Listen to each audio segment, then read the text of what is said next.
Transforming a broken refugee system. Alexander Betts.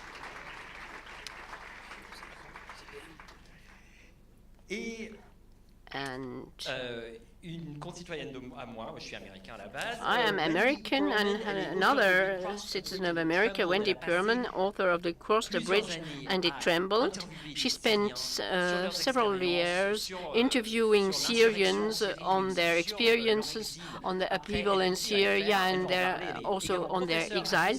She is also associate professor of political science at the University of Northwestern near Chicago. Welcome on the stage.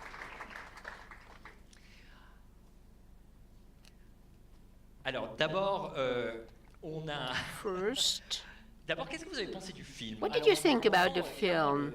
Il y a beaucoup qui ont envie de travailler, en tout cas, quand on entend ce film. Many people want to work when they come to Europe, if you believe what is said in the film.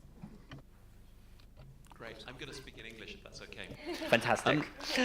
I found it. On va faire les deux, hein, si jamais. I found it a provocative film, but a morally ambivalent film. And from that perspective, what I mean is, I think it was quite unclear what position the film is taking. It presented very eloquently three different perspectives: the perspective from the right of the political spectrum, the perspective from the left of the political spectrum, and the perspective from the institutional and legal framework being applied.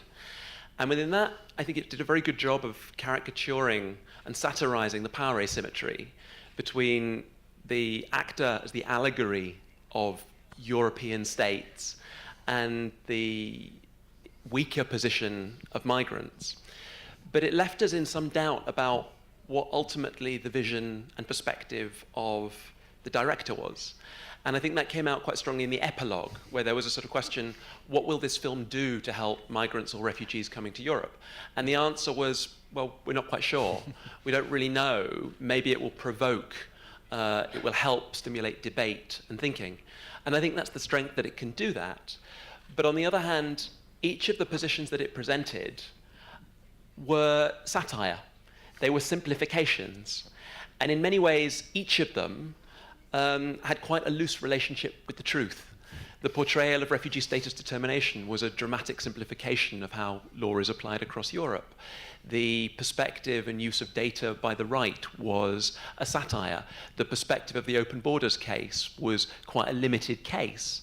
And I think the danger when we satirize is we maybe put out into the public domain false information. And so I'm searching for that sort of position that the film takes, given that each of the perspectives was presented with such integrity. Yeah. Wendy Pearlman. Thank you. Yeah, and each of the Merci beaucoup. Oui, les points de vue étaient différents et chacun des points de vue était très profondément européen. Ce qui m'a frappé dans le film est quelque chose qui m'a fait un peu, qui m'a rendu mal à l'aise, ça m'a presque fait mal à l'estomac. Peut-être 95% de ce monologue, c'est un acteur qui le joue. S'il y a une façon un peu paternaliste, il est le professeur dans sa classe et les réfugiés sont les élèves. Et il parle avec les réfugiés. Lorsque on leur pose des questions, ils peuvent peut-être répondre à la question, mais sinon, ils n'ont pas d'histoire, on ne sait pas d'où ils viennent. Il y a d'abord, il y a des choses où on leur en veut, il y a d'autres domaines où on a pitié, et il y a d'autres moments où on les interroge jusqu'à ce qu'ils aient pu démontrer leur innocence, et ensuite, lorsque l'artiste obtient ce qu'il veut pour aller à un bon festival de films, alors il les laisse dans le camp. Donc, le manque disons, de voix des réfugiés, ce sont des objets en quelque sorte, et c'est ça qui m'a un peu frappé dans ce portrait. I'll ask you in English, save you putting the headphones on. When you see this, the sort of cold bureaucracy that's described and this sort of power dynamic, you've spent a lot of time as a refugee, also working with refugees for UN agencies. We're going to talk about that in a little bit. Did you recognize some of this from your own experience? Well, first of all, when I watched the film for the first time, I said, why is this guy's like behaving like this? Is he insane or something like that? But then when he started to talk in different way, okay, I tried to understand. And you know what? Like something inside of that film is reality. We need to say this because this show how the community is dividing to two sides: the welcome refugees and go refugees. So actually, it's reality, and I hope. Well, we will do the positive side more than the negative side because I lived the negative side, and believe me, it's not good at all. I lived in many countries, so yeah, I can say that. Yeah, I mean, Alexander Betts, you wrote your book about, which I have sitting next to you, Refuge: Transforming a Broken Refugee System. In the wake of the refugee crisis, and I'll get out the big quotation marks there, in Europe, for you, the system is broken. There's something clearly wrong with the system of refugee protections. That's what brought you to bring this book. Yeah, I mean, 2015 was a disaster from a European perspective. It showed a real weakness in our response to refugees in Europe and globally. And I think it was triggered very much by the Syrian crisis. And what's important to recognize is the Syrian crisis began in 2011. That was the point where conflict started leading people to flee to the neighboring countries, Jordan, Lebanon, Turkey.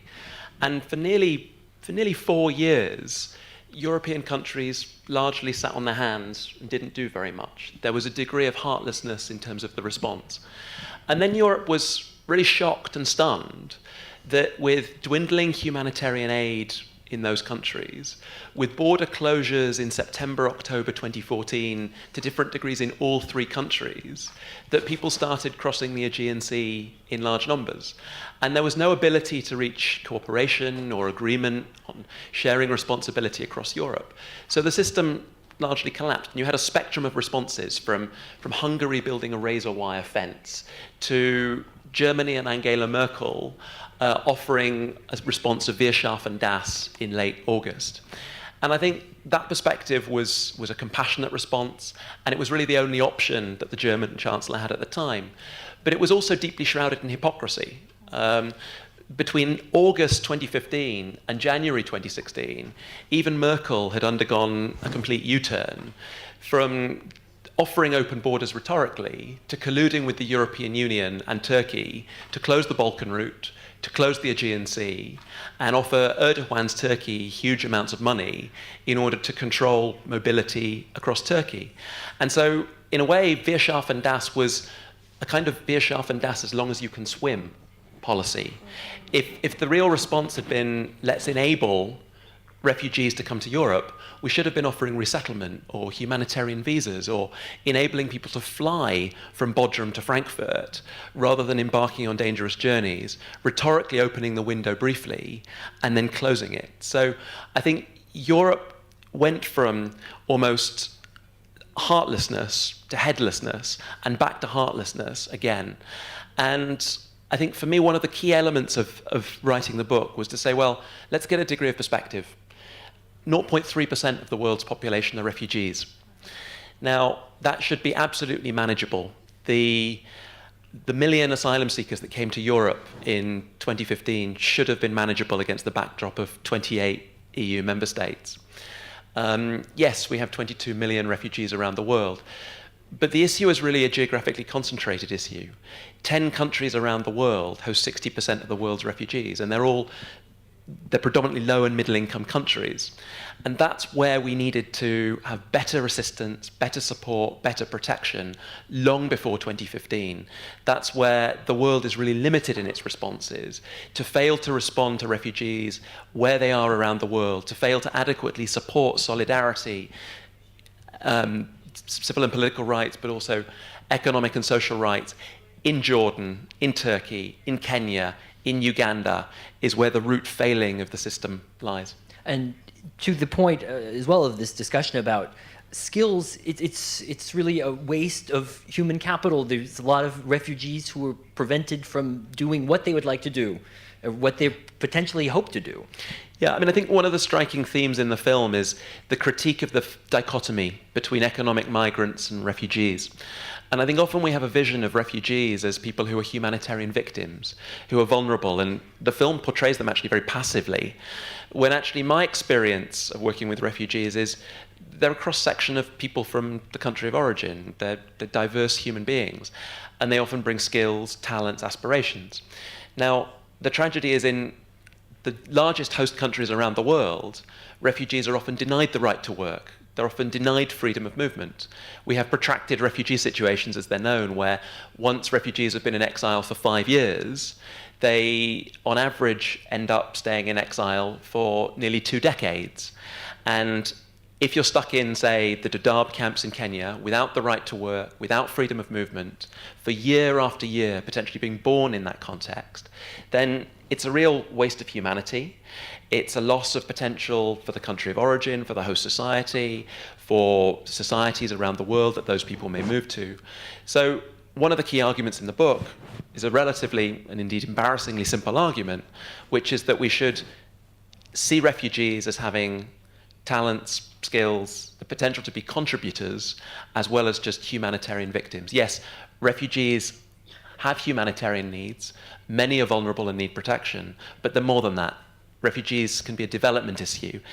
Providing people with jobs, educational opportunities is good for everyone. It's good for the people who flee, it's good for the receiving societies, and it's important for the eventual reconstruction of the countries they come from. The future of societies like Syria is dependent upon how we treat Syrians in exile. If we deny them the opportunity to flourish as human beings, those societies will struggle in future. If we give them the right to work, if we empower them socioeconomically, if we give them opportunities, those societies will have much better opportunity in future. Wendy. Can I jump in? No, thanks. And I couldn't agree more. And I think that Alex is speaking in some ways from, I mean, a sustainable point of view, that this is good for host countries, it's good for refugees and so forth. But I think everything you're saying also echoes with the kinds of things that I hear from the narratives of refugees themselves. So, you know, you introduced that I did this book, but interviewing hundreds of displaced Syrians over 6-7 years. And one of the themes that comes out so strongly of the Syrian refugees with whom I spoke is that they weren't just seeking safety. They were seeking not just life with dignity. And there are several poignant stories in which people say, there was a story of one woman in the Syrian woman in the United States, one in Germany, and had interactions with locals who said things like, "Oh, here at least you're safe." And they said, they just cringed, saying, "We haven't come just seeking safety." Both women said, "We're not afraid of death.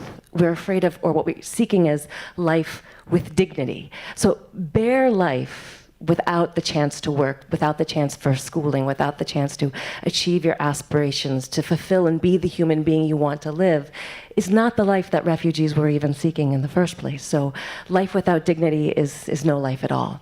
Now, I want to bring you into the conversation because obviously you are, we introduced you as an Iraqi refugee living in Switzerland. The story is a lot more complicated than that, in fact. You're a refugee several times over, we could say, in some ways. Yeah. So I just want to begin with something that, believe me, I'm a refugee for more than 9 years, and I lived in my country just for 7 years in my life, and I'm 23 years old now. And when I became, for the first time, a refugee, I was an age of 2 because I needed to leave Iraq to Jordan because I was ill with the dehydration syndrome. And in that time, the government of Iraq was eliminating these kids with injections. So, however, this is not a choice that I made to be a refugee for the first time in age of 2. I mean, it's just happened. So my family took me to Jordan, and I studied in Jordan for 7 years, and I get the treatment, and then I became a normal child again. And we came back to Iraq in 2002. And 2003, the war in Iraq broke out. So my father told me at that time that we need to stay. This is about how you decide to leave the country or not, even when the war was like, wow, I mean, bombs and everything, and people are killing people, and a lot of bad things happen. my father told me that I'm not going to leave my country just because of that.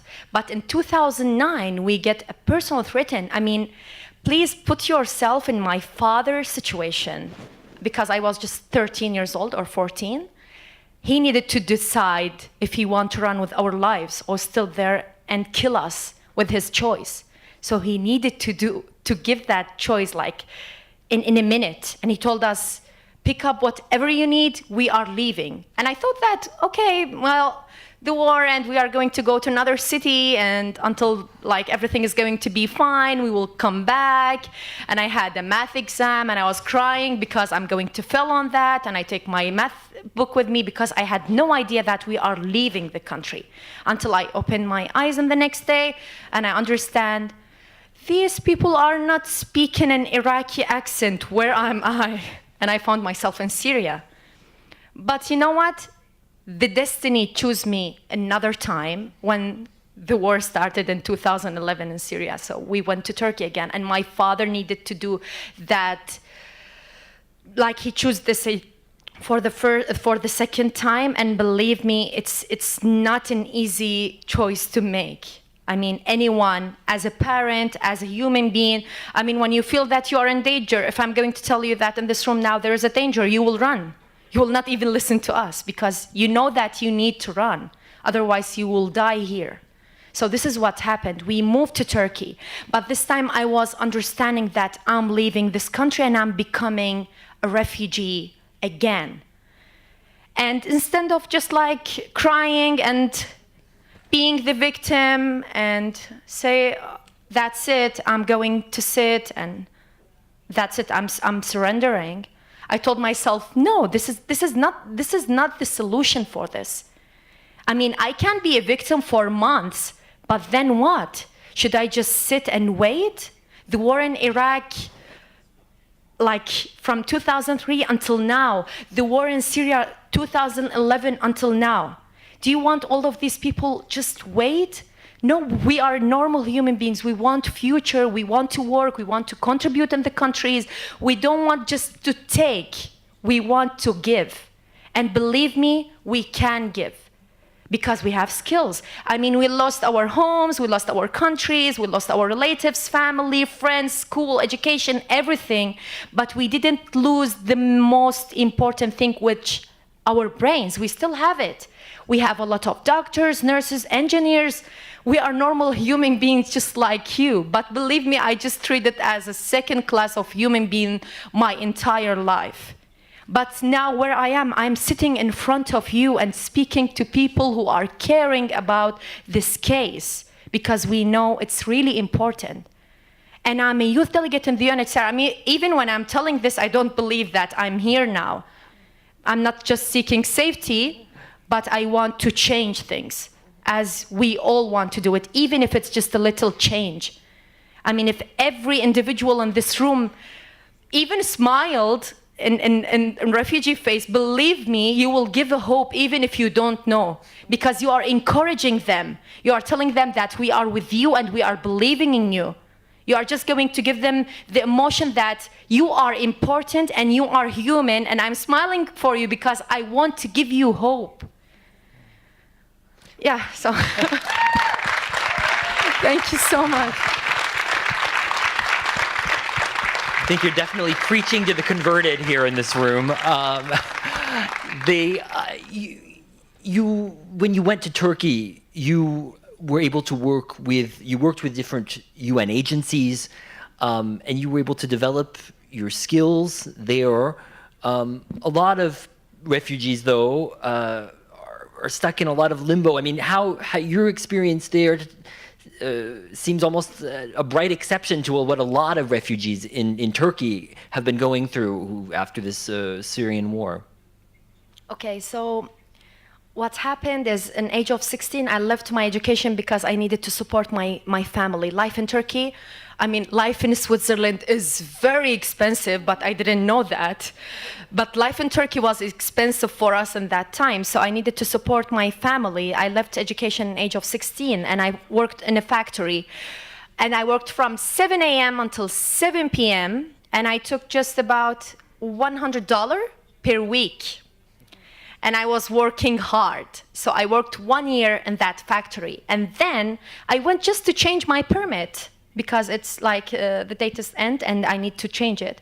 I went there and I started to speak Turkish because I just took the Turkish fluently. I mean, we are talented people and somehow.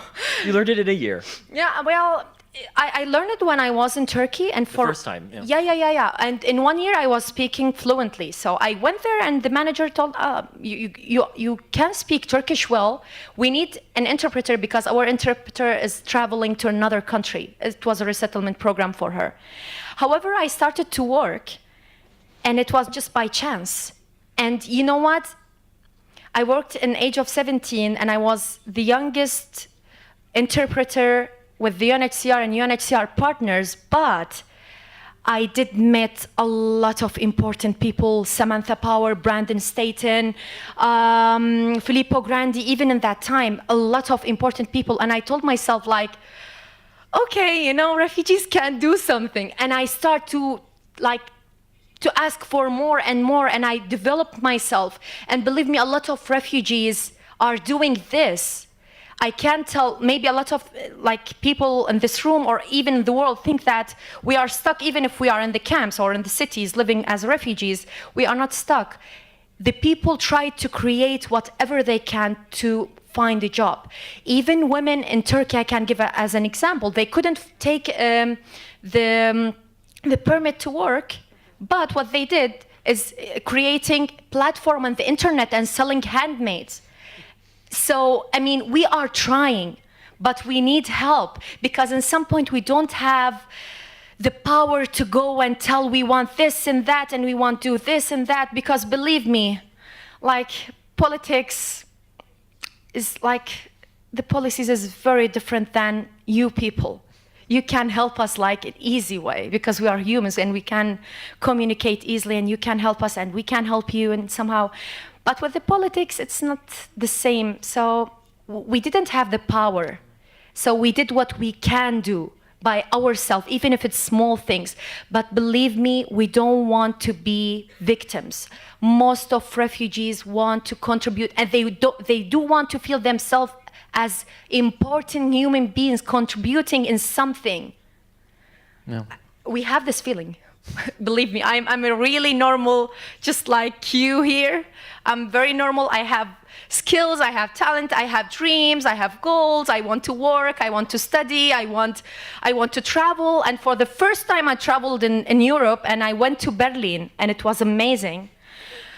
I was telling myself, I'm going to take my passport, and because I get the travel document from the Swiss government. However, I was shaking in the airport because I was afraid that they will check me 100 times and I will escape my flight, as I was living this situation in other countries. Just because I'm a refugee and I have the refugee ID, they would check me 100 times even if I have nothing, no bag, just me. And I just, believe me, I missed many places. I just saw them going there and I was like, wait for me. They didn't check me. It's not my problem. It's just because I have the refugee ID. So even traveling freely, I mean, I was amazed, like how people here travel very freely, even they don't ask you about your name, where are you from? So that was amazing experience. People, please, you know, you are blessed. Just believe me. I mean, if you were in my situation, you would understand what does it mean to travel with your passport or travel document without one stopping you in the last minute, like you did a crime that you don't know what's happening, why you are taking me to somewhere. So believe me, you are blessed people.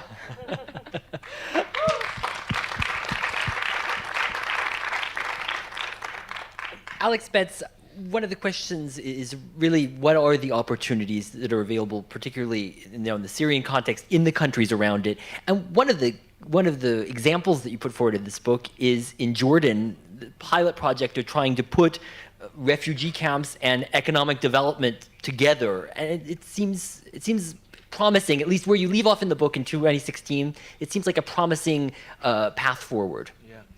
I mean, I'm really struck by both Wendy and Aya emphasizing the importance of employment to dignity, to having an aspiration for the future. And in Europe, once people have refugee status, they have the right to work, but obviously that's different from actually being able to get a job. In a study we've done looking at Syrians who have come to Europe in the UK, the Netherlands and Austria, we've found that 38% have a university education, but 82% are unemployed. But at least in Europe, albeit after the asylum process, after a wait, refugees with status can work.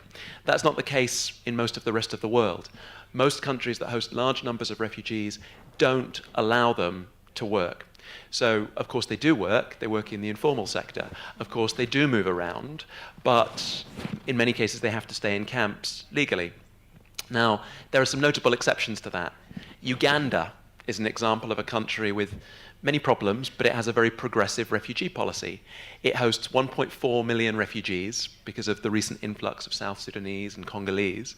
But for a very long time, it's given refugees in settlements access to plots of land, and it allows refugees to work legally, to set up businesses, and to move relatively freely. And the results of that we've studied and found are extraordinary. In Kampala, for instance, we found that, from a survey, that 21% of refugees run a business that employs at least one other person, and of the people they're employing, 40% are Ugandan nationals. In other words, given the chance, refugees make jobs for citizens. The problem is that Uganda is not typical. It's not representative. And so when we come to the Middle East, and we look at the countries that most Syrians have fled to, Turkey, Jordan, Lebanon, at the start of the crisis, all three of those countries in different ways put de facto and de jure restrictions on refugees' access to work. And Jordan was an example of that.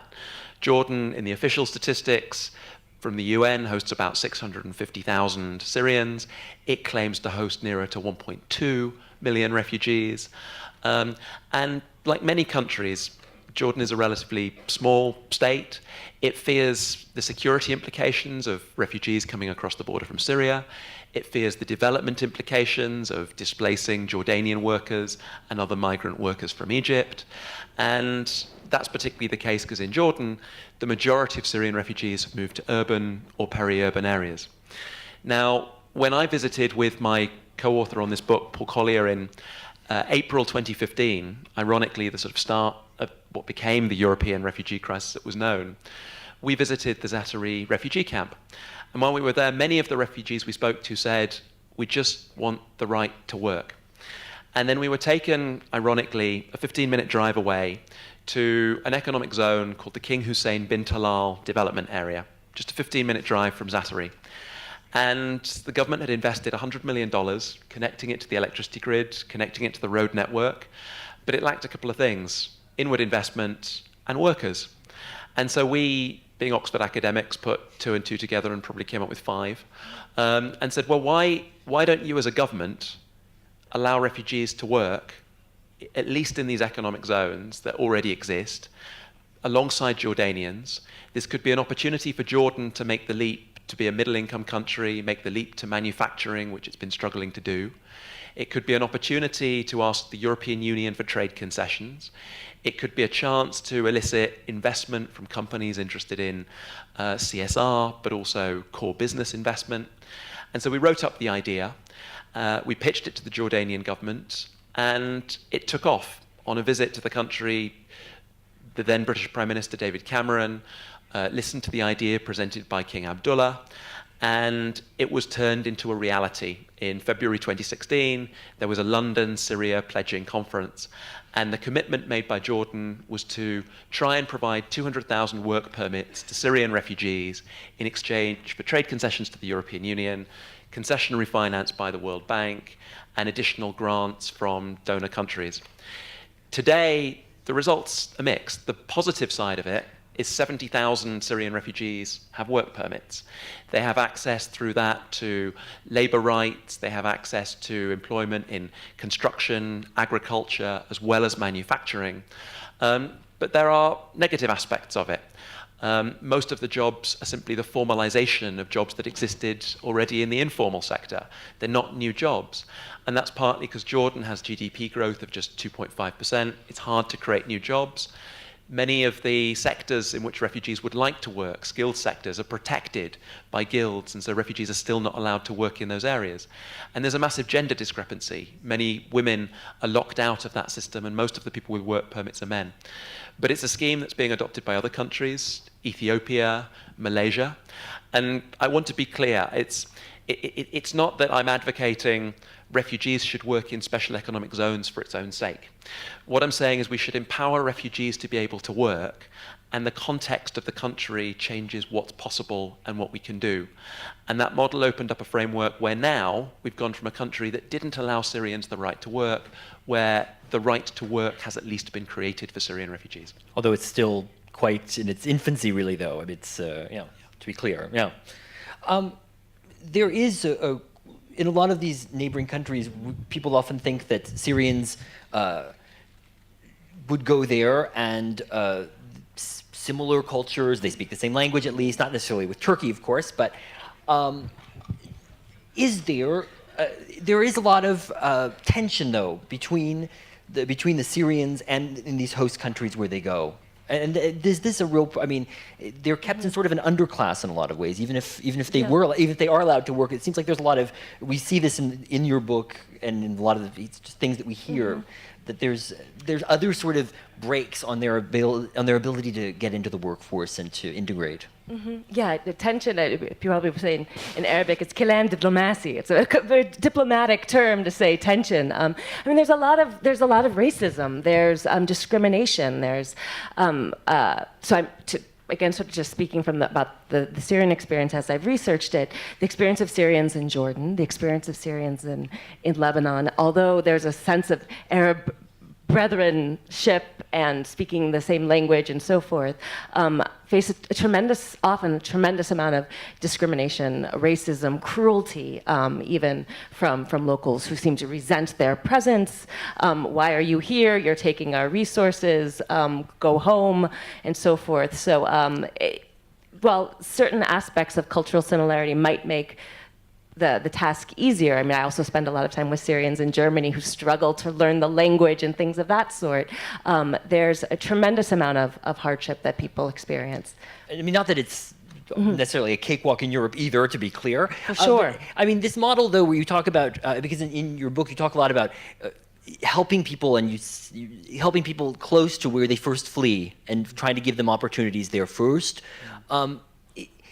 Is it a chicken or an egg situation where, would there be less animosity against refugees in the neighboring countries if we saw them as motors of economic development? Or, in fact, is it going to be difficult to give them opportunities because there's animosity against them? I mean, your model, is that going to run up against maybe some of this racism, as you put your finger on it? But I think there's a problem of political will to create the legal sort of structures to work legally, to have certain rights. I mean, when I speak to people in terms of their experiences working in the informal economy, is one of terrible exploitation, of working in unsafe conditions for low wages and having no legal rights. So I can't tell you how many times I've heard stories from Syrians working in Turkey, Lebanon, and Jordan, which they say, the boss just decided not to pay me for one reason or another, and I can't go to the police. I'm working illegally. So there's zero protections because the legal framework is there. And I see it's a question of, is there a political will of the state to protect these vulnerable populations, to extend and enforce rights? And typically there's not. Maybe in the case of Jordan, when the state had to be incentivized, perhaps it can take that experiment, but otherwise I think it's rare to come from these states themselves. Maybe the Uganda experience maybe offers a different lesson. No, I agree with that analysis. I mean, I think the starting point has to be that protecting and assisting refugees is a shared global responsibility. And all governments around the world have to do a bit of everything, providing money, providing sanctuary to people. But we also need to recognize that nearly 90% of the world's refugees are in low and middle income countries. And as you rightly say, Wendy, the structures that are in place in those countries are significant amounts of political resistance to providing basic freedoms, including the right to work. And so the question is, how do we change that? How do we move more countries more towards the progressive end of the spectrum to be a little bit more like the Ugandan model? And in different countries, that's going to involve different incentive structures. It's going to involve different types, not just of humanitarian aid, but development assistance that benefits not just refugees, but host citizens. I often say that a good refugee policy also has to be a good host community policy. And that's not just about central government politics, but it's local politics. A lot of the gatekeepers that determine when refugees have rights are local politicians, they're municipal authorities, they're mayors. And if citizens in those constituencies are getting access to better healthcare, better education, access to employment alongside refugees, they will feel positive about the presence of refugees. If, on the other hand, they perceive refugees are disproportionately getting access to jobs and social services, they are more likely to feel resentment. So we have to have an integrated development approach that supports countries that currently don't give refugees the right to work, like Kenya, Tanzania, Pakistan, Iran, Thailand, a real incentive to change the regulation, to create those empowering structures. And it's certainly not the case that we don't have obligations to admit refugees spontaneously or through resettlement into Europe. I think we've just got to be realistic that most are in low and middle income countries, and that actually we have a duty to those refugees in addition to the ones that come to our shores. You did mention, to bring back to Europe though, to talk about that minority that is in Europe, and you mentioned the fact that we have a very high qualified cohort of refugees that came to Europe from Syria. And yet the economic integration, the social integration has been very difficult.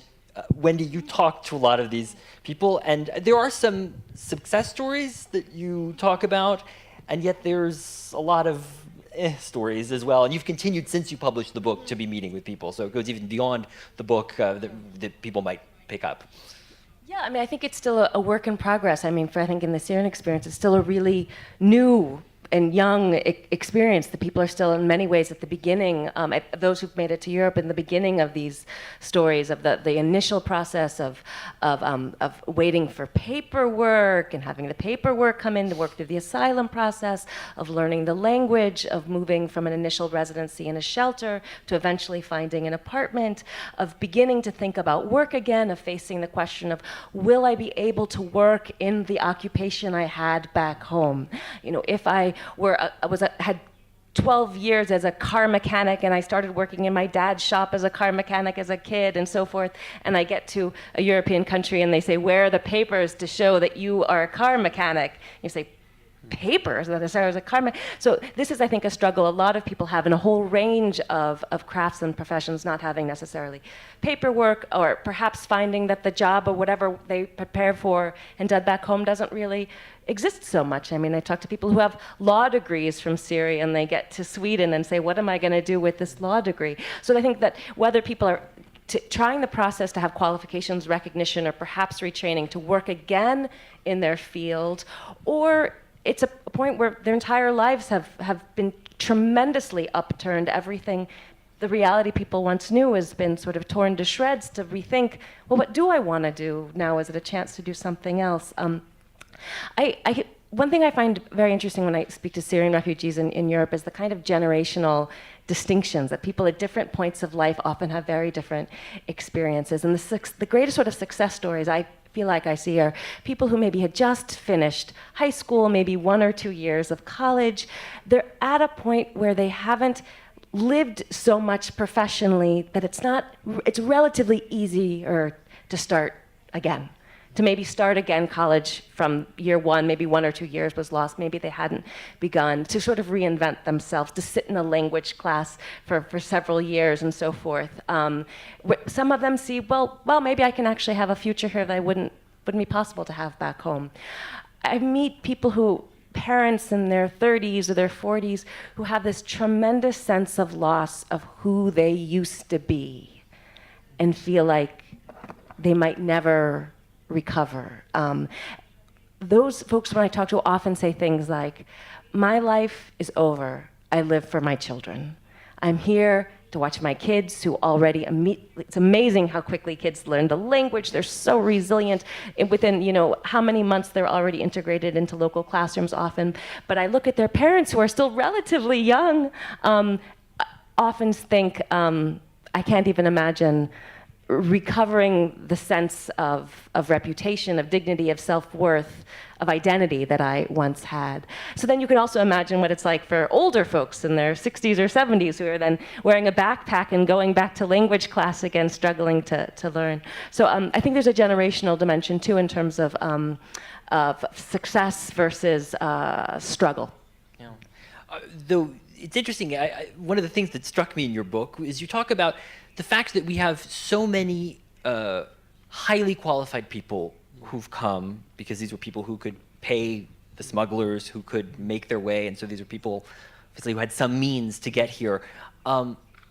This is a real ethical problem in terms of how to handle refugee situations and refugee protections. Could you talk about this, is posing it in terms of an ethical quandary? I mean, I think one of the empirical realities of the so-called European refugee crisis was that Syrians coming to Europe were a self-selecting group. They were disproportionately, those arriving spontaneously, were disproportionately likely to be male, single, aged 18 to 30, and to be amongst the more educated in society. Now, that doesn't make them any less refugees. They were still fleeing a war-torn society, they were still fleeing persecution, but there was an element of self-selection. And I think one of the challenges that emerges from that is a couple of ethical dilemmas, which is Europe reaching the most vulnerable? If it's those that have the means to travel who reach Europe spontaneously, what does that mean for how we equate the refugees who are able to get here with the moral obligations to those who are distant strangers? And the second moral challenge that it raises is, if a society like Syria is to rebuild, it will need human capital at some point. And if the movement away has been the self-selection of the most skilled, the most talented, and they assimilate in the long term with training and education in Germany, what's that going to mean for the future of Syria? At what point are refugees going to say, actually, we regard our identity as more European, we feel assimilated, will contribute to the European economy. It may be that there are diasporic links, it may be there are remittances, but we know from past examples that there's a mixed record of return. We know from past examples that there's a mixed record of ongoing engagement. With Bosnians after the conflict, there's a very different proportion of Bosnians that went home if you look at those that were in Sweden compared to those that were in Germany. With the Vietnamese refugees, you see a generational shift where the first generation had strong ties to Vietnam after the Vietnam War. The second generation has lost many of those links, although highly educated. So I think there's a question we've got to ask ourselves about how we think about the relationship between refuge and the future of the countries that people have come from. We often separate the post-conflict reconstruction process from the way in which we think about refuge, and actually they're inextricable. The most immediate implication of that is we've got to empower people to be active, productive, to work, to return home with skills or integrate with skills. But we also have to be realistic that if we have an implicit selection of the most talented, that has knock-on implications. But to be fair, though, are there necessarily the economic opportunities that would match, say, the CVs of a lot of these people who left in the neighboring countries? Well, I mean, I think you would probably do the same thing, wouldn't you, if you had the opportunity? I mean, absolutely. I think one of the big challenges is that economic integration is difficult for refugees in Europe, and it's difficult in, quote unquote, the neighboring countries. And it's a different type of challenge. The tragedy is you have many very qualified, very skilled Syrians in Europe not able to access the labor market, who are locked out and unemployed. And that's partly because if you leave a $2,000 a year GDP economy and arrive in a $40,000 GDP per year per capita economy, the productivity gap is enormous. And so it requires a country like Germany to invest massively in a generational project of training, education, upskilling. And Germany, to its credit, has done that, not without political challenges, not without social challenges, but it will get there. And by the second generation, that will be a success story, I imagine. Whereas in neighboring countries, you've got a degree of economic parity, you've got the challenge, though, that jobs are not necessarily there. We see that in Jordan. Lebanon is even more constrained. The Turkish economy has some challenges, but in cities like Gaziantep, Adana, you have much higher levels of refugee employment. And I think it's a case of how do we facilitate that? Can we, as European societies, create the enabling environments to create jobs in those neighboring countries for large numbers, where it's much harder to create jobs for large numbers in Europe? It's not to say we shouldn't be doing it. Of course we should. Of course, Germany and other European countries are committed to that generational project and should continue to embark on that. But it's not without challenges. And I think one of the tragedies that we often don't recognize enough is that you've got a huge proportion of really qualified Syrians in Europe, not working in Europe, that in some way are central to the future of Syria. We're going to go, on va vous donner le micro. So we'll be handing the mic over to you, the audience, in a few minutes. So, we'd planned to have 1 hour discussion with the panelists. Oh, it's because I'm speaking French? Oh. I just want to turn, je m'excuse, mais je suis anglophone, donc voilà. Sorry for that. I hope after 1 year I will be able to answer in French also.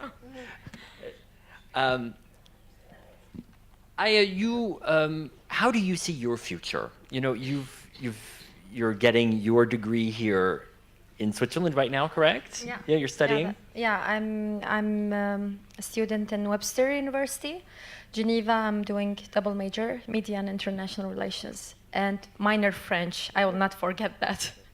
How do you see your future here? Do you see your future in Switzerland? Actually, I hope not.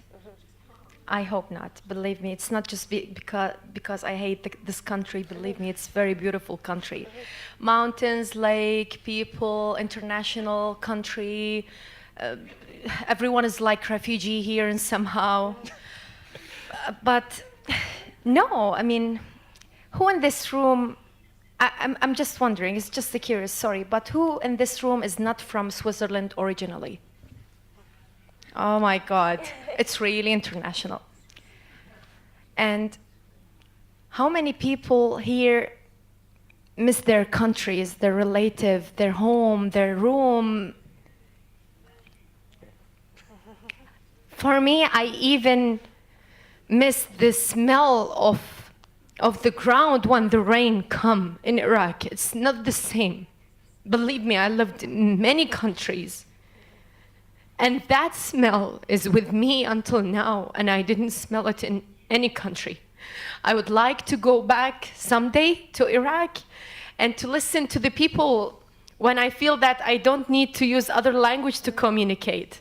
When I can go and buy bread and making jokes with the taxi driver or with anyone because I know that this is my country. I'm not happy to come to here. It wasn't my choice. But I need this now to be stronger. So when I go back to my country, I can do the job that I need to do it. That I can build, that I can do good things. Not just for me. There is a generation that we are losing. My sisters, they are 12 and 13 years old. And maybe one day they will say that our country is dangerous, we don't want to go back. Because this is what they think about. Even if they told us that it's peaceful now, maybe they don't want to go anymore.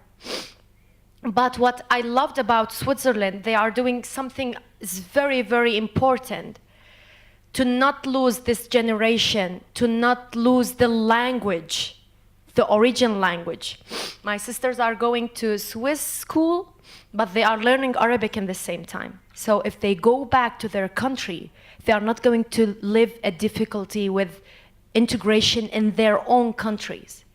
So believe me, I hope that I'm not going to stay here, and I'm the first one here giving this promise to each person in this room, and I hope that we will meet again, and you will remind me if Iraq is going to be a safe country, I will go to the Swiss government. I will go by myself, taking my permit with me, thanking them a lot for giving me this opportunity to live in a safe environment and give me the education to be a stronger woman. I will go and giving them, thank you so much, I'm returning to my country because this is where I belong to. However, I'm far, I still Iraqi, even if I lived just for 7 years.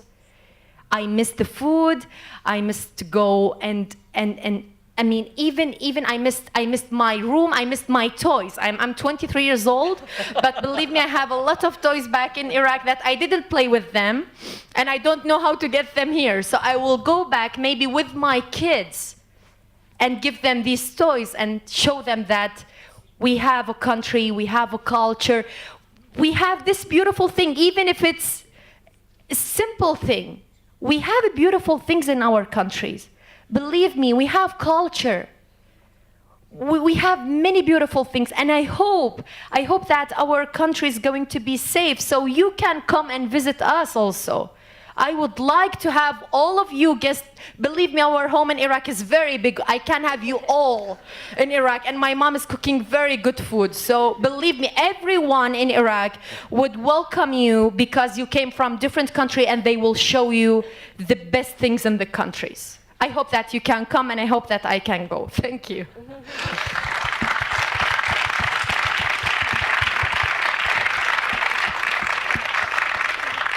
Le mot de la fin, voilà, en tout cas du panel. On va donc vous donner la parole. The final words of the panelists. So you will have we open the floor. You have several microphones in the room. So this lady, I can feel that you are eager to ask a question. Yes, it seems that it works. I would like to bring the debate back on Switzerland, and thank you very much. It was very informative, and I see some students on my side. Mohammed from Afghanistan, who is studying mathematics at the University of Geneva. I see Saif, who is a Syrian, and he is in the science faculty. And I would like to say that in Geneva and in Switzerland, and generally speaking, we think about migration, about the competences and skills which have immigrated and came to us. I do not work for the government, but I used to work in a project of the University of Geneva as a social worker. And you give opportunities to refugees through this program, Academic Horizon, to go to University of Geneva as to listen, and then they can validate their knowledge if they pass the exams. And you have also classes in French, like I explained Aya a few months ago, and also other trainings, whatever the candidate wishes to study. And you have about 15 students, but they are not only Syrians. You have also a gentleman, for instance, who was in the army in Eritrea. He was about 10 years in the Eritrean army, and he used to work in marine biology. And he is as a student in master and listening to all the classes. So, to be short, we have also many efforts being done from the Bureau of Integration, the Office of Integration.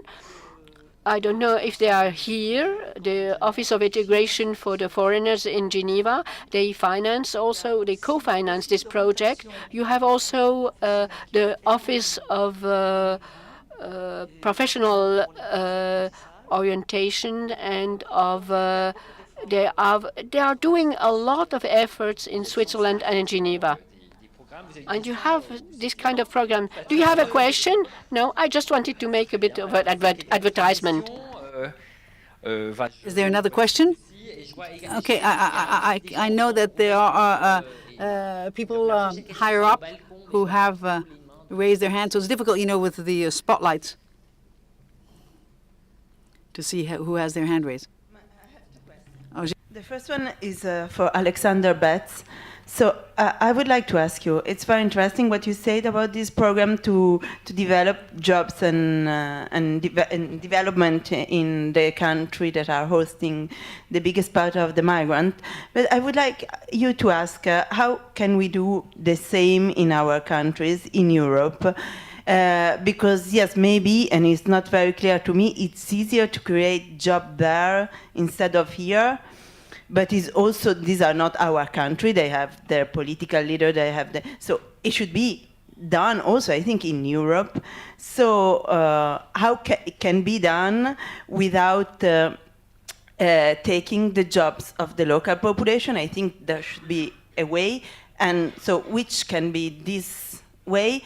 And how can we develop a political movement around it?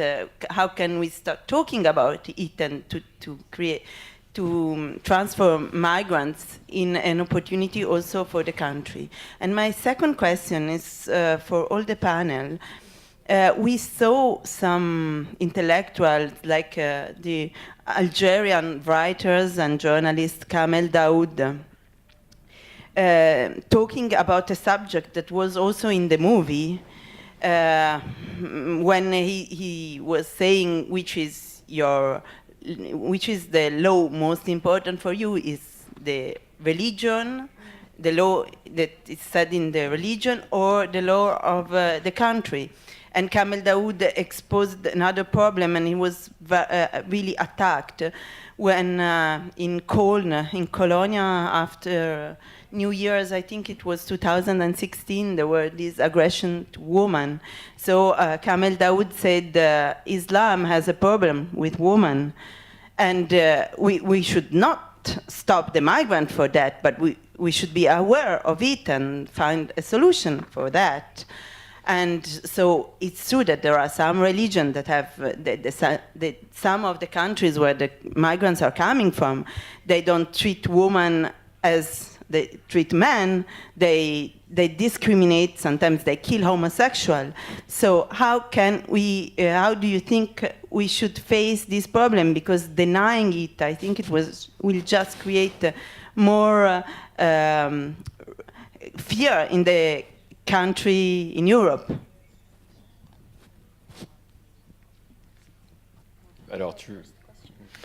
Yeah, I mean, absolutely, there's a challenge of creating employment opportunities. Oui, effectivement, c'est un défi que de créer des opportunités d'emploi pour les réfugiés en Europe.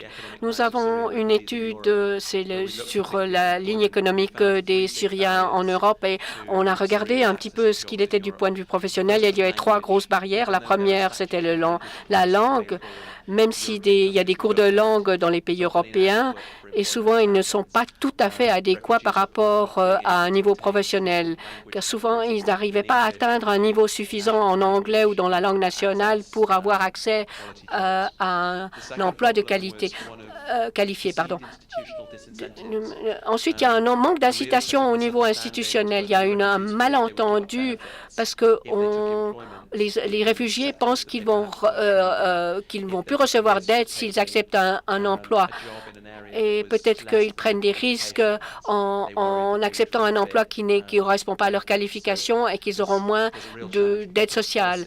Donc là aussi, il y a un défi pour la politique sociale pour arriver à créer une voie qui mène à l'emploi. Et la troisième grande barrière, le grand obstacle, c'était la reconnaissance, l'équivalence des compétences.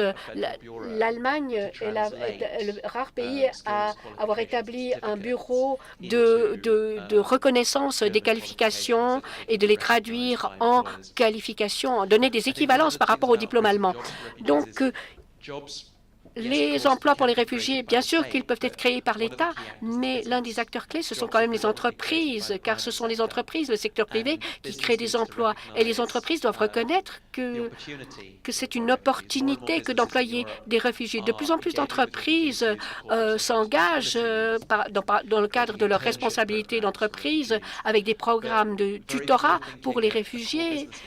Mais très peu pensent vraiment au cœur de leur stratégie que c'était une opportunité que de former des réfugiés et ils n'essayent pas d'avoir des stratégies de recrutement parmi les réfugiés.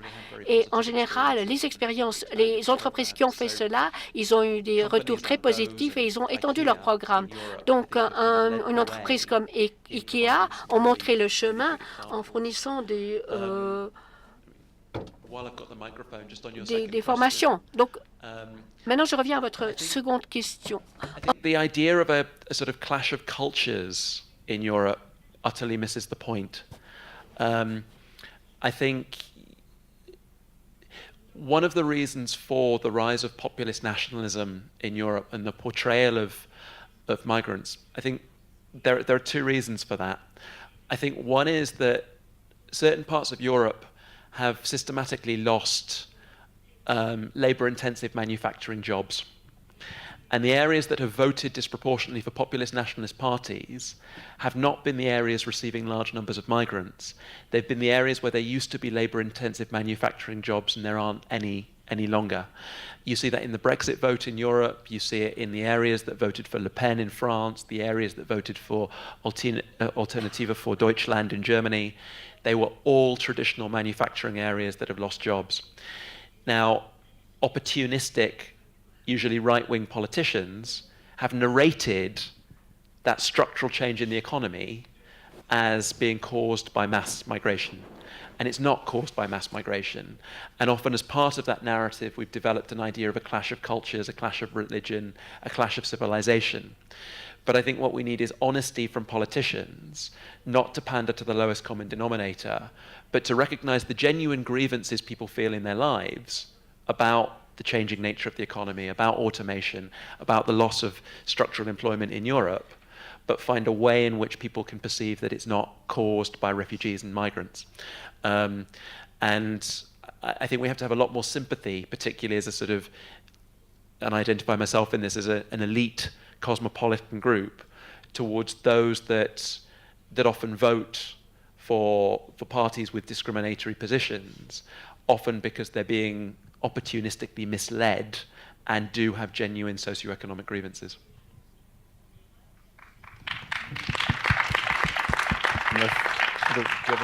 Yeah, maybe just a bit to add. So I've spent summer 2016, summer 2017 in Berlin interviewing Syrian refugees, but also Germans as well. And my first summer, I was struck that again and again, my conversations with Germans emphasized the sense of, are German values under threat? The sense of we being swamped by foreigners as a code word for Muslims who will change our culture and tradition. Every conversation I had with a Syrian refugee was 95% about bureaucracy. The bureaucracy and the waiting and the paperwork and the signatures and the back for more paperwork. There was such a gulf in sort of how local citizens were seeing the sense of the challenge of what integration and how refugees were seeing it. Syrians I talked to didn't at all talk about these issues of culture. Maybe it's coming later, but they were just overwhelmed with the nuts and bolts of getting life started again. So I would agree with Alex in the sense that if there's a sense that Islam has a woman problem, well, the West has an Islamophobia problem. I think that's a root of a lot of it. There are aspects, I don't know if it's about Islam as a religion or the patriarchal culture, the aspects of patriarchy that exist in many Muslim majority countries as they do in non-Muslim majority countries. And I think the way, my sense of how to address problems of patriarchy that do oppress women's rights is to have strong legal systems that protect women's rights. So again, with many refugees, I've come across many refugees in which a woman, once she got to a country, whether it was Turkey or the West or so forth, quickly divorced her husband that she actually didn't really want to be married to. And maybe there was a history of abuse or so forth. So I think the solution is just protect women's rights, and they can seek out protection as they need it, but not assume that that there's a problem of Muslim culture or Muslim majority culture, but just protect rights, and that's how you protect rights. I guess I would. There's a lot more to say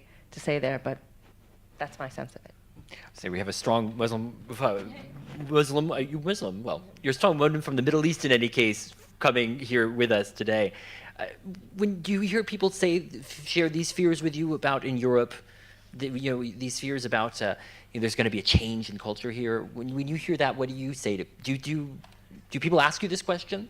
Okay, well, for the second question, as a woman from the Middle East, after war, believe me, the women's right became more or less than before. I mean, before, it wasn't like this, but after war, unfortunately, it became like this, and I can say that I saw many cases like this. And for the religion part, I would just say my own experience about that. When I was in Iraq, we were Muslims because I'm Muslim, but my neighbor was Christian and the other was Jewish. And believe me, I didn't know that until 2 years before, maybe 2 years ago or 3 years ago. So when they told me, I was like shocked. I didn't imagine myself asking them, who are you? Because they were respecting us. So there is misunderstanding about all refugees are Muslim, all refugees are Christians, or however. Even us as refugees, and Muslims especially, the people here are afraid for the new generation because they are here in Europe, they are taking very different values, they have friends from different religions, for example. But for me, I see it that this is a very good thing because they can deal with all the people around the world. I mean, this is really helpful. And the media, unfortunately, is playing a very, they are showing just the bad view about refugees or Muslim refugees, that this in Paris, in the United States, but terrorist has no religion. And Allah law, if I want to talk about a Muslim, if I'm going to go in Allah laws, he said to me that don't kill, don't steal, don't do something bad. So this is the laws for every country. This is the law for each government. Don't do bad things. Unfortunately, there is misunderstanding, but the thing is, because you are afraid from me and I'm afraid from you, and I'm not coming to you and do the communication and ask you what do you think about me, and you are not coming to me and ask me the same. There is misunderstanding because there is no communication. We are afraid of each other for no reason. We can live. I mean, it's a very big world. We all can live. I mean, your religion is not important for me, as my religion is not important for you. The important for me is treating me as a human and treat you as a human. This is the very important thing in my view. On va prendre une nouvelle question. Je sais pas s'il y a quelqu'un. Shall take another question. Is there somebody on the balcony? You have the microphone. Good evening. I just wanted to know if it's possible that Europe changes its hosting policies in future, or are we going in the same direction without solutions? Thank you. Vous avez proposé quelques solutions quand même, mais I hope you will suggest a few solutions. Political impasse in the European Union in terms of reform of the common European asylum system. 2015 revealed that the Dublin system as the cornerstone of the European asylum system is dysfunctional, that the system worked to some extent with small numbers of people, but for large-scale movements of asylum seekers, imposing the bulk of the responsibility on frontline states, Greece, Italy, Spain, is not going to function. And so the system has effectively unraveled, but there is no consensus on how to put it back together again. In the absence of that consensus, you're getting small coalitions of the willing doing different things in Europe. The Visegrad states have one perspective, which is pretty hideous.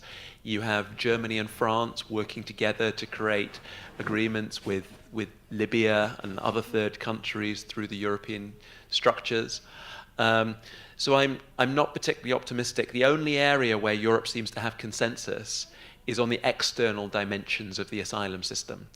And increasingly, those external dimensions are troubling because they're involving migration partnerships with governments outside Europe with very problematic human rights records.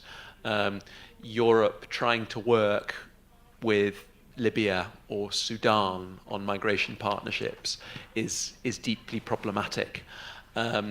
So I'm not optimistic that we will have a coherent direction for European asylum policy. But what I would hope is that European countries could start to realize that their collective interests are best met by working together on a shared vision rather than by the kind of unilateralism and beggar thy neighbor policies that we saw in 2015 and beyond. Alors, par terre, prochaine question. Ah, perfect.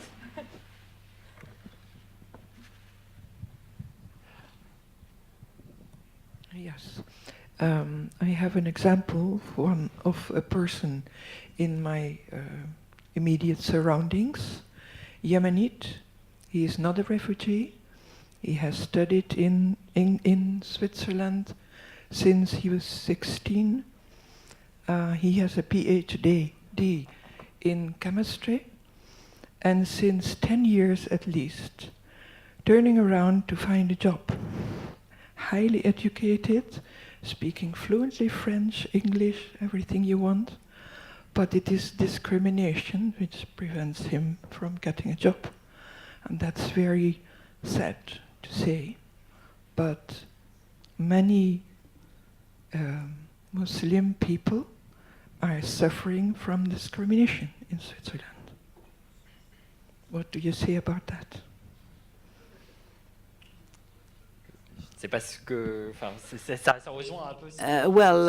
It comes pretty close to what you were saying earlier on. How difficult it is, insertion is very difficult, and I'm sure there's a certain amount of racism on the part of countries. I don't know if you'd like to add anything. Yeah. I mean, I think there are a couple of things that we find very difficult to talk openly about in Europe. And I think for a lot of the refugee crisis, as it was called, we didn't talk about race and we didn't really talk about Islam. There were a lot of elements of European immigration and asylum policies that are bound up very much with discrimination based on race and religion. And politicians don't want to have open debates about those issues. But I think the sooner mature democratic societies can talk meaningfully about race, religion, and prejudice and discrimination related to them, the more we'll be able to recognize some of the contradictions in our supposed liberal frameworks. Est-ce qu'il y a une nouvelle question Another question, whether bottom or the top, up there at the top, a question, hands raised? Hi there. We've been spending most of the discussion, I guess, talking about the prevalence of the Syrian crisis in particular. However, many of the displaced populations all over the world exist in Bangladesh, internal displacement in Colombia, South Sudan. What do you think is going to take world attention to, finally sort of give due credence to these different crises? Is it just the geopolitics in the Middle East that sort of makes the media focus on that area? Because I don't think these crises are going away anytime soon unless they get their due media attention. Alex, I don't know if you have how we can shed light on these other crises. Sure, we're focused very much on Syria and especially also talking here in Europe about what's happening here. But as Alex said, the vast majority of refugees are not here, and yet we don't really talk about that much. Well, it's a hard question. And thank you, I don't know the answer, so I need to think about it now. But, I mean, we always ask ourselves, where is the problem? But believe me, yet we didn't find it so. Because we are, as a normal people, we didn't find that mean it's more than us. It's about something beyond, which I really don't know. I'm really sorry because I can't answer that. It's a tough question. Alex, I don't know if you're... Yeah, I mean, a lot of displacement today is driven by fragile states. Now, the challenge with fragile states is states are fragile for different reasons. It's an inadequate category. But what it highlights is that the reasons why most people are fleeing across borders are no longer the classic sort of view of individualized persecution that we saw when people fled east to west in the Cold War. It's the collapse of states' ability to uphold basic rights, basic living standards. About half of the world's refugees come from just 3 countries, Syria, South Sudan, and Afghanistan. And if those 3 countries were stable, secure, prosperous, liberal democracies tomorrow, we would have addressed a big part of the global refugee challenge. The problem is the world is very bad at dealing with the underlying causes of fragility. The Security Council is at impasse and can't deal with conflicts and sources of fragility. So we end up with protracted, fragile situations. We end up with the same countries producing refugees generation after generation. And the world started to put political attention and resources into the Syria crisis at the point when Syrian refugees started to come to Europe. And that had a distorting effect on resources going to other parts of the world. It meant that a lot of human resources in terms of humanitarian agencies, but donor budgets moved out of contexts like Africa. And we see the consequences of that, of systematic food ration cuts across some of the major refugee hosting countries. In the last few months, we've had major displacement crises with people leaving South Sudan, increasing numbers leaving the Democratic Republic of Congo, fleeing in recent weeks across Lake Tanganyika, into Tanzania, into Uganda. And the infrastructure's not there because of that neglect. Now, until we have a real deal on global responsibility sharing that recognizes that we need predictable, multi-year funding and support for both humanitarianism but also development responses to refugees in those host countries around the world, we're going to get inadequate humanitarian assistance, a lack of incentives for those countries to provide jobs, autonomy, and education, and contexts like Bangladesh, Thailand, Chad, societies that host a lot of refugees relatively invisibly will not get the support they need. No, Wendy, just to say that the same thing in other words, that I think forced migration crises are just the symptoms of political problems. The root of these problems are political, whether it's fragile states, whether it's abusive states that commit mass human rights violations and use violence against its citizens. Without resolutions to those political problems, you can't turn off the tap of that creates massive displacement, but that takes an enormous amount of, they're not easy problems to solve. And again, I see all of these problems as questions of the political will to engage, to really work to solutions to get at the source of the problems rather than just coping with the humanitarian outflow and sort of putting Band-Aids on an ever-gushing wound. If the wound isn't addressed, it'll gush and gush unless you build a wall so that the blood doesn't flow to you. So we have time for 1 or 2 more questions. The lady with the green pullover. I think she was the very first to put her hand up. Yes, a question for you, Alexander. Do you think that Europe is going towards externalization of the asylum procedures more and more? If you see all the centers in Niger and Libya, and Europe is closing the borders, and they try to control migration through detention. Do you think it's a real tendency of Europe? Yes, absolutely. I mean, externalization is the mainstream of European refugee policy at the moment. Now, externalization can mean different things. And my concern is that the external dimension of Europe's asylum policies is going in a problematic direction. It's going down the route of reviving ideas like transit processing centres. Many political parties across Europe are proposing the idea of taking asylum seekers who arrive in Europe and returning them to processing centres in those transit countries, whether it be Libya, Niger, Turkey, wherever. Those proposals have been debated and deliberated since the early 2000s. They're not new ideas, but they're very strongly on the table. There's an element of having an external dimension to your refugee policy, though, that can be very positive, and that's the idea of development assistance to support host countries of first asylum. When I get concerned is when those external policies are more about building walls and less about building anchors. I think it's completely valid for Europe to say, how do we create structures that enable people to be empowered where they are, and to not choose to embark on dangerous journeys? But it becomes very problematic when those external policies are about absolutely shutting the door, both because that leads to more deaths, refoulement, a lack of access to rights, but also because it has a symbolic effect.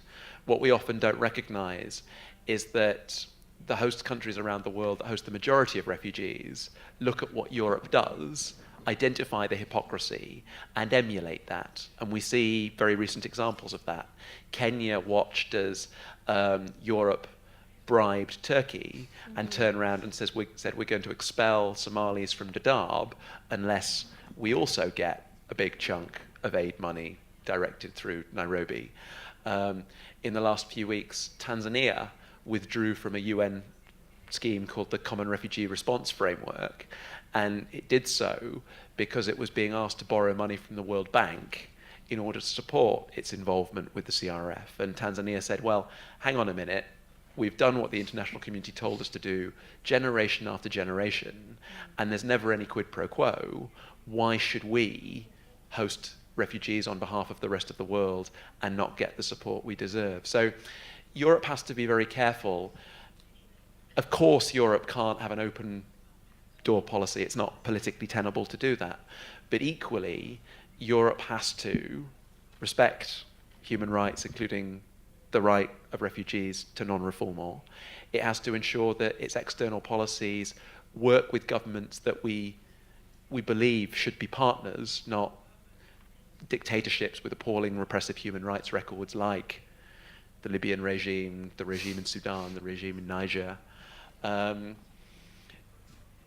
we have to ensure that the way we direct our resources is building opportunities for people to flourish, not barriers that contain people in transit countries.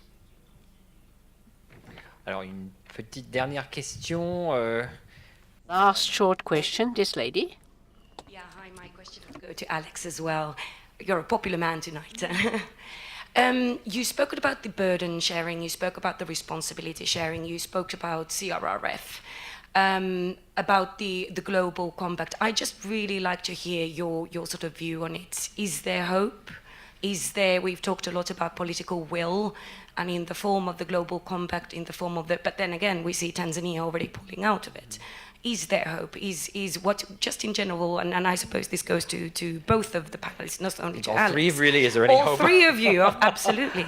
But I'd be just curious to hear about your views with regard to this, because is there possibility that it's going to work out? So the Global Compact on Refugees, I mean, I think it's well known that I'm slightly skeptical of the process. And I think it's worth just realizing what the Global Compact is. It's been primarily led by UNHCR, and it's focused on providing a platform for responsibility sharing to support this comprehensive refugee response framework in particular. It's designed to create more predictable responsibility sharing. And it's been sort of billed as a pillar of reforming and updating the refugee system. But it's actually not very ambitious in scope. In fact, it's very, very conservative in scope. There are very good reasons why UNHCR is being cautious at the moment. It's not a great time for renegotiating, say, the 1951 convention. There's a lot of non-compliance. It's a difficult time in terms of funding for the organization with the Trump administration, for instance. It faces mandate competition from the International Organization for Migration, which is working more on forced displacement. And so UNHCR has structured the compact to be quite cautious. So it's really about increasing resettlement places and funding to support existing UNHCR programs. And in doing so, it leaves really important structural questions off the table. There's very little scope for thinking about institutional reform of the global refugee system. There's no scope for thinking about whether we have adequate protection categories in the context of new drivers of displacement. There's no focus really on internal displacement. It's focused on the classic definition of refugees, and UNHCR has explicitly said, we take as given existing law and existing policy. We've deliberately not put that up for debate. And the second draft of the compact was published this week. And one of the interesting elements of it, with pushback from European states, was that even the contributions to funding are now non-binding, because donor states didn't want any binding commitment. So effectively you have a compact that is aspirational, saying donor governments should support more places for resettlement and more money in a variety of ways. None of it's binding. All of it's primarily through one organization, although with a nod to whole of society approaches.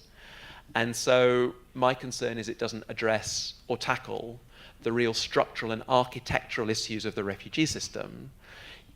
And that's particularly tragic, given that the starting point for the process was the Syrian and the European crisis, where those structural problems that led to the inadequacy of response continue to remain unaddressed.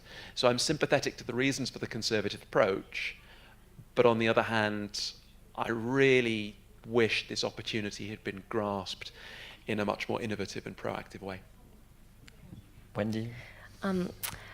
Yeah, I think I would agree that on the systemic level, on the structural level, on the political level, there might not be as many causes for hope. But where I find hope is with refugees themselves, their stories, their resourcefulness, their creativity, that if refugees themselves continue to find hope, and they must, or else they wouldn't get out of bed in the morning, and they wouldn't send their kids to school, and they wouldn't keep working through it, then I think it's sort of as an act of solidarity, the very least I can do is hope along with them. But people's resilience is amazing, is just sheerly amazing, and that's where I continue to see bright lights, I guess. Aya, des raisons pour avoir un peu d'espoir, un peu d'espoir. Reason for hope, yes, reason for hope? Well, as Wendy said, it's really true that if we don't have the hope, we will not continue. We don't want, we will not work, we will not send the kids for the school and all of this. But I think about the CRF this time, what's special that they brought refugees to the discussions, because I was one of the youth delegates there. And believe me, when we met, we know that meetings sometimes could be very boring, all people would not listen anymore. But whenever one of the youth delegate refugees themselves spoke, everyone was turning, who was speaking? They made us feel that there's importance for what we are talking about. Because we know, as a refugee, we are living the problems every single day, and we know the solutions. Because we think with ourselves, why is this not happening? This is the solution for this problem. So I think, the hope is still there. There's always hope. But the biggest thing that should be is the sharing of responsibility. This is what we want. And as people, as individuals here, we all have commitment on that. But on the political side, I have no idea about it, but I hope it will, because it will bring more peace to this world. Le mot de la fin. Aya, Mohammed, Abdullah. Aya, Mohammed, Abdullah, Alexander Betts, Wendy Pearlman. Formidable panelists, thank you very much. And let's go and have a cup of coffee at the bar if you want to continue the discussion. And thank you very much, and have a great evening. tout le monde une photo.